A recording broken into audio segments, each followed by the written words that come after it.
Iya, di Ramadan Nusantara ini, El dan juga saudara kami hadirkan 3 informasi langsung dari Kota Banjarmasin, Kalimantan Selatan. Informasi pertama ada kelapa muda yang merupakan menu berbuka yang sudah tidak asing bagi masyarakat. Namun ada cara lain untuk bisa menikmati kelapa muda saat berbuka, yakni kelapa muda bakar yang mempunyai banyak manfaat bagi tubuh.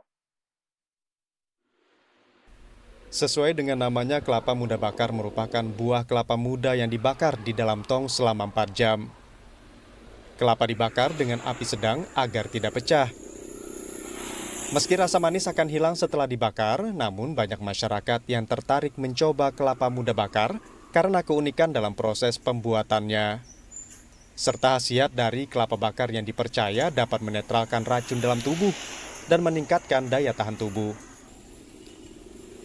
Pada hari biasa, kelapa bakar yang dijual di Jalan Mistara Cokrokusumo Banjarbaru ini hanya terjual 10-15 buah.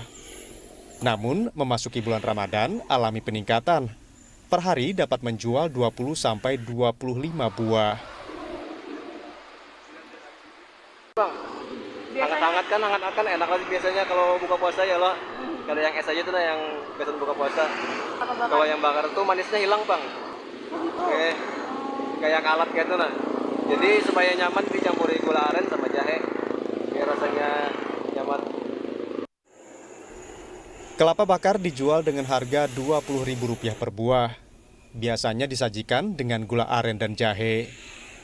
Warga mengaku seringkali membeli kelapa bakar untuk menu berbuka puasa karena manfaatnya yang baik bagi tubuh.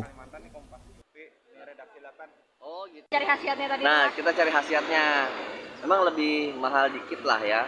Cuman kalau dibandingkan sama hasilnya lebih baik. Kemudian herbal juga. Jadi itu yang kita cari. Kandungan elektrolit alami yang ada di dalam kelapa juga dapat membantu menghidrasi atau menggantikan cairan yang hilang dalam tubuh setelah 1 hari penuh berpuasa. Nabila Seva, Kompas TV, Banjarbaru, Kalimantan Selatan.